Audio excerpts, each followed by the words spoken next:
refreshing to chat to you about this. I feel like we often, I have chat with lots of people in the industry, but it is a different thing when you get to chat to an artist about it and just realize that, yeah, this is why we do this.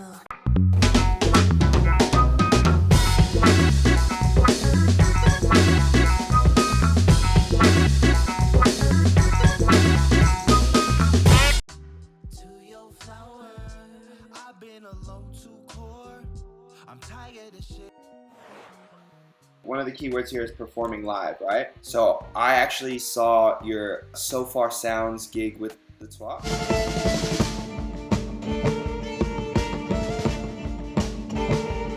Again, it's just so different.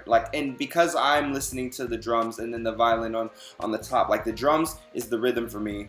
But what I wanted to know was how was your experience with that? Because I know I've performed at Sofar in Perth and Sydney, and the fact that that crowd doesn't know who they're getting until you're on stage, I wanted to know what the experience of coming out, from what is this to oh wow, how was that for you? Yeah, well, because with Sofar Sounds, it has to be acoustic and unplugged. And I said to them, look, I can't do my music unplugged because I use a loop station. So they said, oh yeah, good point. So I was like, we'll do an all instrumental set. Because often I'll do instrumentals in my set. I don't sing all the time. And because I wouldn't have been able to sing over the top of the drums. So I did an all instrumental set. So not only were this audience subjected to a violin and drums duo, but they were subjected to a completely instrumental drums and violin duo. Yeah, it was a bit confronting because they're all just sitting down looking up at you. But I feel like that audience, they go to that for that experience. So their minds are already open. Yeah, and I actually feel like that's a really good way to experience music, and maybe there'll be more of that. I hope there'll be more of those kind of things in the future, just for artists that you're not going to hear on mainstream radio. That's what's so beautiful about Sofar Sounds, is that those are the people that are digging for music. Yeah. They want something new. They don't know what they're gonna get. I was, when I did Perth, I was the first hip hop act in Sofar Perth they've had. I did it with track. I did it with a DJ and a drummer. Yes, sweet, so awesome. The open hearts, open minds, all of that is the gumbo pot of a great experience. Because even we don't know, I didn't know what I was getting into when I was looking you up. But because I knew we were doing this was a great gauge for me to be open-minded and say, all right, let's see what this is. And hear it out and be open to, we listen to stuff and we can't hear it, or we can't hear it in its entirety because we're distracted with something else, or it was just nice to hear it. And then that was probably one of the first videos I heard, and I was like, this is amazing. I was like, I'm digging more. Oh, that's nice. That's cool. Yeah. Okay, I've got a question. Mine is going to be about food, since you were talking about the gumbo pot. You have been given the opportunity to choose your last supper, your last ever meal on this planet. What do you choose? Okay. All right, so I'm actually going to wing this right off the back of my head because this is what I feel like right now. So you got to, first of all, y'all got to fly to Perth, go to a place called Fortune 5, say that I sent you, and say that it's my last meal, and they know all the stuff I get. Because I go there so often, to the point now when I go back to visit family and they see me, they give me my own table, and I never have to wait because I just throw all my money at them. So they'll know what to get. It's yumcha. It's mainly seafood. And you got the tentacles and the prawn dumplings. Chive and dumplings, all of them. Just tell them to put them silver container things, the big things, and fill it up with all of that. I need you to go to Seattle and get my mom to send me Fruity Pebbles and hot Cheetos. We can get the milk from the prison. You said it's the last meal. My mind went straight to and then I want it all to meet at the same time. and I'm gonna have breakfast, lunch, and dinner all in the same go. Perfect. No, you were like just really old, and you were like in a lovely, like comfortable bed, and you were Thank surrounded you. by all your loved ones, and you could pick your last meal. Oh my gosh, that is so funny. I don't know what made me, I don't know why my desensitized brain went, oh yeah, you're in prison, you got the death sentence. And You're on the death sentence. Oh my God.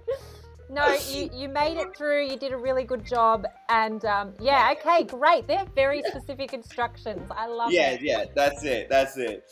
All right, so can you please give me a local and maybe an international person you'd like to collaborate with?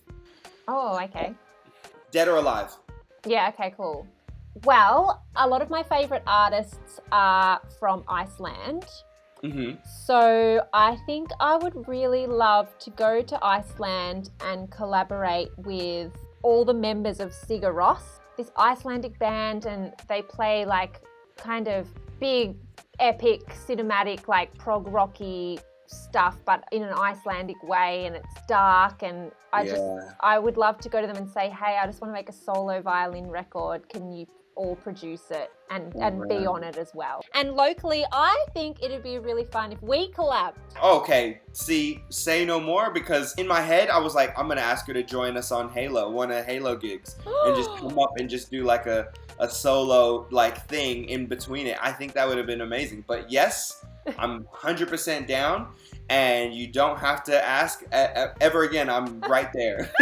Well, I don't know if you know, like, do you know College Dropout? That record has like Miri Ben-Ari all over it. Miri Ben-Ari is like the hip hop violinist. She was like a big influence because the way she feels rhythm is just really cool. Like she kind of just is a bit back on all the beats. So, you know, like a D'Angelo record, like how everything's just a little bit back on the beat. Like she kind of did that with her violin playing. And, you know, the team behind those records then, like it was so cool what they did with the violin. So I think we could do something like bring violin back into hip hop. Please. I've literally just formed a band with Beat Science. So like when I tell them that there's potentially a guy Xani who wants to come and do something, it'll be, because I think we do some stuff at Section 8 from time to time. Oh, sweet. Yes, let's do that. That would be so fun. It would be crazy to just bring something like that in, and just in this like, you know, dungeon of a spot.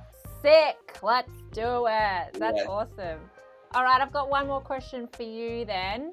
So how many kids do you have? I've got one 5-year-old. Do you reckon that there's music in your 5-year-old's future? Yes. Clarinet maybe? Yes, 100% yes. Now, I didn't want to pressure him into anything. Yeah. I want him to find his own thing, and I'm going to support him in anything he does, right? Yeah. But Halo Vocal Ensemble, we did a Christmas thing out at Fed Square late last year, and he asked to come up, and I said, awesome. I was like, you know what, actually there is a part where I can get you to come up, and I thought it was to dance. So I was like, I'll tell you when. And then he like kept waiting, and I was like, when the time came up, I was like, come. He ran up, then we started singing, he was dancing, and he loved it, and he was doing his thing, and everyone loved it, right? And then we finished the song, and then I was walking him off. As he was saying to me, he's like, I actually wanted to get on the mic. And I said, oh, really? I said, okay, well, we're still doing our show, so like next time. And he's like, okay. We finished the set, and then Risky said to me, we're under time, we have to keep going.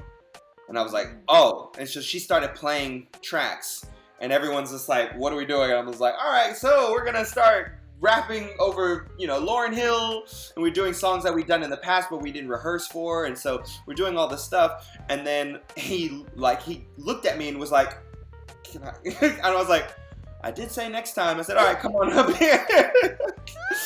And then he goes in, and then he just starts like bobbing to it and start rapping. He wants to be you. And you know, it was so cute. When we got in the car and we were driving home, and I was like, bro, I'm so proud of you. That was crazy. You did so amazing. Everyone loved it. And this. And he's like, yeah, that was cool. He's like, thanks for not leaving me up there by myself. I was like, aww. I would never leave you. He's like, yeah, I was very nervous. I was so nervous. I was like, really? And he's like, yeah. I was like, don't worry. I'm nervous every single time I get on stage. That's so awesome. That's so good. So he's naturally just, interested in it. Well, you got to, feed that little spark, don't you? That's right. And for him to like be scared of something and still do it was like amazing to me, to see him overcome that short amount of fear. And we get that. I mean, I definitely get it right before, I have this vision of me like, I've got all the songs in my head. I know what I'm doing. And like walking on stage and tripping and falling flat on my face. Like I have that fear of doing that every time. And like, just first impressions are everything. And so I'm like, I'm going to ruin this first impression, watch. And I think of that every time. And I'm like looking at like the wires and stepping carefully as I get to the steps. Could happen. No, it won't happen. Yeah, exactly. And then there's like the second I'm like, it's not going to happen. It like happens. You know? So I always like it's so funny. Oh, that's beautiful. Hello, it's Lei Qing. I'm from Taipei, Taiwan. I'm a drummer, also a singer. I wish to travel around the world with my music and also to share the beauty of Taiwan to the world. Hi, my name is Paige Su. I'm a singer-songwriter. I'm a multi-instrumentalist. I play the harp, flute, piano, and I sing. I'm based in Taipei, Taiwan. I do travel to the US a lot, and I hope to perform in more places.